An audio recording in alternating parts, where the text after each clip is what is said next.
Salute, salute, salute. Salutations. It is QI, unapologetically QI, entering the building. It's some breaking news. It probably broke about maybe about 4 hours ago through the local outlets, where a Dallas rapper was charged in the unaliving of rapper Mo3. Okay, so a Dallas County grand jury formally indicted Marquise Conway, also known as Yellow Beezy, on Tuesday for the murder of Melvin Noble, also known as Mo3. Investigators say that Yellow Beezy hired Keywan Dontrell White to unalive Noble. Noble was killed on November the 11th of 2020 in the middle of I-35 in Dallas.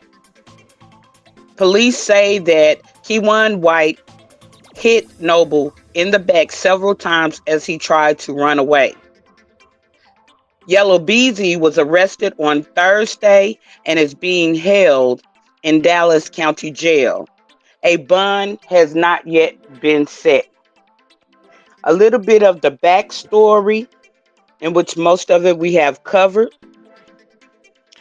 Mo3 was ambushed in an unalivement in the middle of I-35 in Dallas.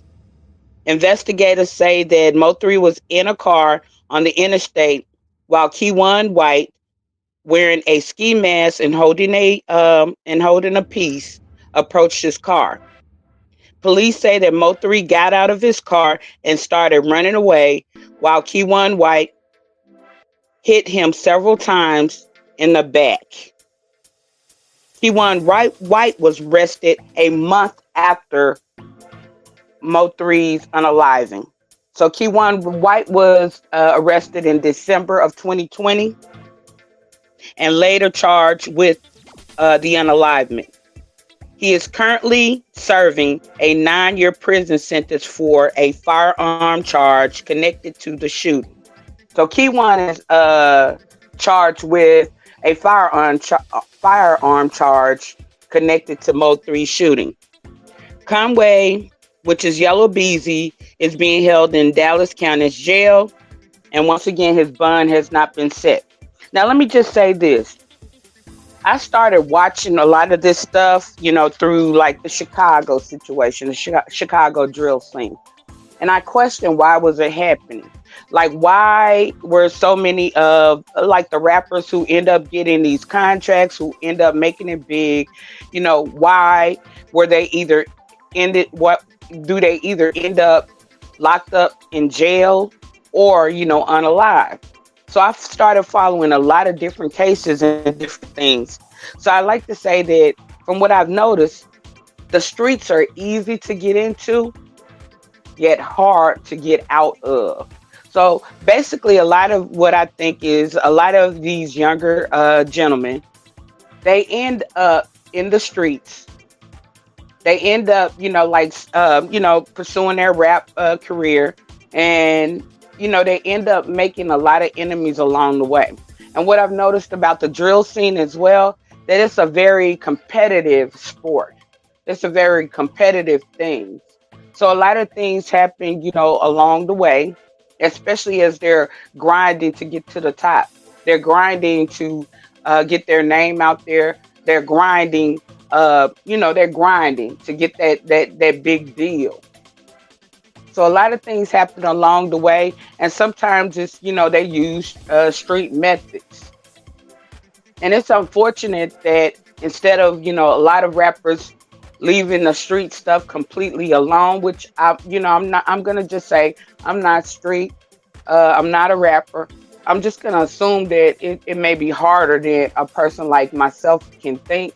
But it's unfortunate that instead of, investing, money into building businesses and corporations and putting money back into the city and into the streets and the environment around them, that, unfortunately, it also always ends up, most of the time, in them investing in illegal activities. Now, right now, this is currently a Texas state case, um, but just depending on, throughout the investigation, if they find, RICO, money, other different crimes and stuff like that, it may end up, unfortunately, turning into a felony case. Also, like, now that we have like President Trump in office and he's all for the death penalty, this could be a case where they're either um, double numbers, or it could end up, in death penalty, unfortunately. And it's so sad that we're losing a lot of our youth, between the ages of like 18 to 35 in these type of situations today. That's a whole generation.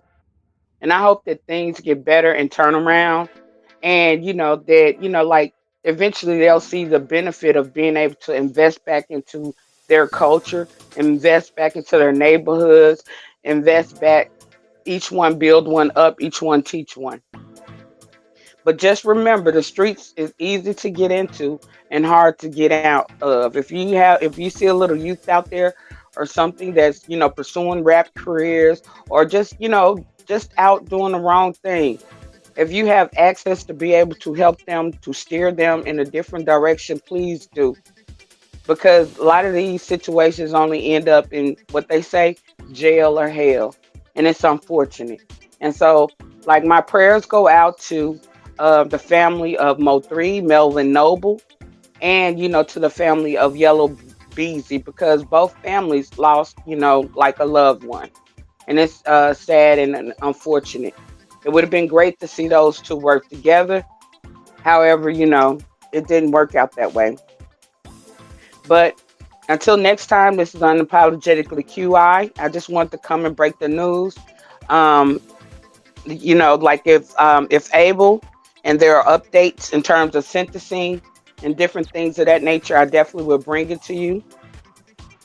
And let's just remember that this case took 5 years to solve, and a lot of times these cases take a long time to, to basically be tried.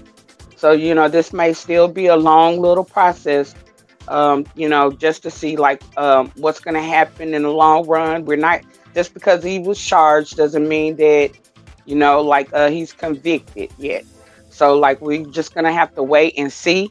Just like in the case of the YSL, Young Thug, they always go for the big man. They always go for the person who passed out the money. They go for the head of the snake. So, let's just stay tuned and see what happens. And until next time, this is Unapologetically QI, exiting the building. Love, peace, and harmony. Or should I say food, shelter, clothing, and survival. Until next time, peace be up on you, and I'm out.